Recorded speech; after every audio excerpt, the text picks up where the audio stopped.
pessoal do nono ano, bem-vindo à nossa aula de Geografia. Nessa aula de hoje a gente vai fazer o processo de correção de atividades que vocês já devem estar acostumados aí ao nosso ritmo. Então, para essa aula a gente precisa do livro didático, como sempre, e o caderno para anotar dúvidas. Provavelmente a gente se encontre em breve nas nossas aulas online e nessas aulas ao vivo eu tiro a dúvida de vocês, então anotem sempre as dúvidas, tá bem? Então a gente vai primeiro, inicialmente, para a página 39. Nessa página 39 vamos ver 3 questões referentes às páginas anteriores. Então vamos fazer o processo de correção. Para quem não fez, não tem problema, faça comigo agora. É importante atualizar o material e sempre tentar, ok? Primeiro, cite 4 países do Sudeste Asiático em que o desmatamento entre os anos 2000 e 2017 foram mais intensos. Então a gente tem aí basicamente Indonésia, Filipinas, Malásia e Vietnã. Esses processos de desmatamento nessas áreas aconteceram por vários motivos. Então alguns motivos que eu poderia destacar para vocês era a intensificação em zonas agriculturáveis. Então a gente tem aí o pensamento de uma região que está em processo de agricultura em expansão, tá bem? Segundo, o que explica a expansão de reflorestamento no Sudeste chinês? Então, esse projeto é um mega projeto, na verdade, no Sudoeste chinês. Ele tem como principal objetivo remodelar a atividade agrícola e a manutenção de hidrelétricas ou de recursos hídricos na China. Então, lembrando que esse primeiro estágio desse projeto, vocês vão verificar no livro, é a reestruturação ou reflorestamento da mata ciliar. Essa mata ciliar, como o nome já sugere, vem de cílio que protege o olho. A mata ciliar é o que protege o rio, ok? É aquela faixa de cobertura vegetal que está próxima ao rio. Então, basicamente, a gente vai ver que isso se encaixa muito perfeito na nossa resposta. Terceiro, cite algum objetivo comum entre o projeto finlandês e chinês na recuperação florestal. Então, ambos têm a preocupação no desenvolvimento econômico e a conservação da floresta nativa. Isso é o que eles têm em comum. A gente pode observar que existem mais diferenças do que coisas em comum, mas todos os dois têm como objetivo conciliar essa expansão econômica que a Ásia, sobretudo se a gente for pensar na China do século XXI, está em processo de expansão econômico, mas em contrapartida, o seu projeto de escoar algumas indústrias para países emergentes fez com que o país pudesse agora pensar em reflorestamento de uma forma muito mais leve, porque não existe a pressão da indústria e da empresa para exercer uma influência negativa sobre o processo de reflorestamento, tá certo? E aí a gente vai para a página 40, onde a gente encontra a primeira questão: de que forma a existência de tantas jazidas de petróleo na região afetou a geopolítica do Oriente Médio no século XX? Então, algumas questões religiosas estão bem ligadas a esse fator econômico. A primeira questão que eu falo é sobre o processo de descobrimento em abundância dessas jazidas de petróleo fez com que se intensificasse problemas de território. Se a gente for observar um grande conflito de território que existe dentro desse contexto Oriente Médio, é a disputa Israel-Palestina. E essa disputa Israel-Palestina tem seus fundamentos históricos, filosóficos e religiosos, mas se mostrou no século XXI que também tem um interesse econômico e, em destaque aqui, há o descobrimento de algumas reservas de petróleo na região que hoje se situa Israel, tá bem?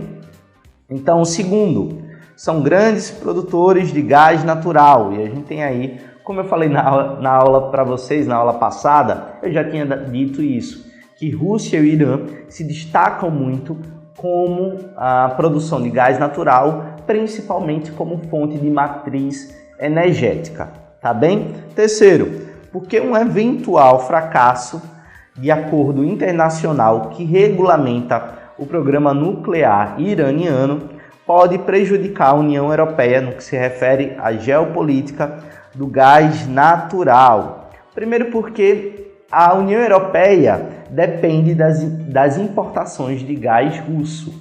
Segundo, a gente pode observar que a Rússia vai traçar historicamente, sobretudo nessa última década, algumas disputas em relação a projetos políticos, visto que nesse novo projeto russo existe o protagonismo da Rússia dentro da União Europeia e existe a resistência dos países mais tradicionais, como por exemplo França, Itália e até as décadas anteriores o Reino Unido, que saiu dessa disputa, ok?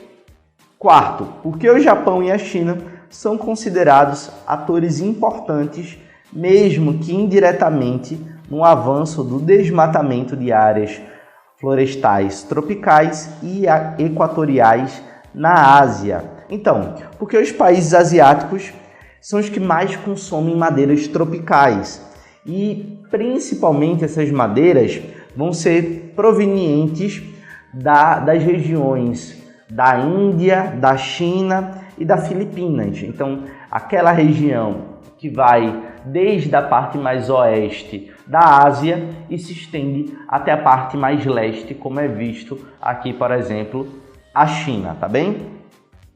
E a gente vai observar a penúltima questão.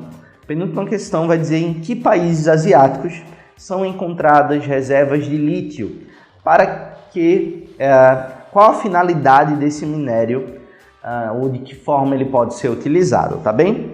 Então a gente vai ver nos subsolos do Afeganistão, então principalmente as principais reservas de lítio, e além disso, o lítio ele é muito utilizado na confecção de bateria de celulares, além de computadores, armazenamentos em geral de alguns microchips.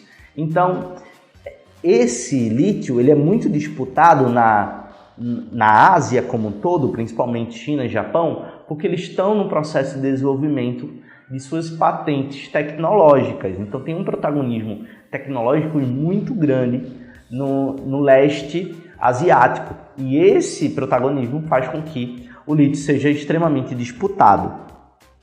Na questão de número 6, a gente tem, a despeito da importância econômica que a mineração representa, essa atividade segue cercada de problemas sociais e ambientais. Cite alguns desses problemas. Então, o primeiro problema social que eu vou falar para vocês, não querendo ser redundante, mas é um problema que perpassa o processo de indústria, perpassa o processo de interesse geopolítico e chega até no processo de produção de matriz energética, é o processo da mão de obra. Então a gente vai precisar pensar novamente aqui. E principalmente quando a gente está falando de mineração, esse processo de mão de obra é um processo precarizado, é um processo que não acompanha regimentos e políticas de proteção ao trabalhador. Então a gente tem aí, primeiro processo, é o processo de mão de obra. Segundo, o processo de extração mineral, ele agrava alguns problemas respiratórios não só no trabalhador, como eu já falei, a mão de obra do trabalhador, mas nas cidades ou regiões circunvizinhas. Então a gente tem aí uma massa da população que também sofre consequências ou diretamente ou indireta de problemas ligados à exploração desses recursos minerais.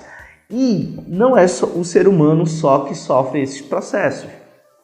Se o processo está no ar, o processo de mineração, o agravamento de algumas toxinas vai para o ar, a gente vai falar também que a fauna e a flora também vai ser impactada a partir da mineração. Além de tudo isso, boa parte desse minério ele infiltra na água graças às chuvas e isso vai fazer com que o lençol freático também seja contaminado. De forma não direta, mas de forma indireta, o ser humano que consumir dessa água também vai ser contaminado. Então, todos esses problemas sociais e ambientais estão ligados a essa atividade de mineração, dado as circunstâncias das quais elas se apresentam no nosso mundo globalizado hoje, tá bem? Pessoal do nono ano, no mais é isso. A gente vai se encontrar na próxima aula e a gente vai tirar algumas dúvidas de vocês. E fiquem atentos à próxima semana que a gente vai dar seguimento ao conteúdo, tá bem? Espero que todo mundo se cuidem. Abraço!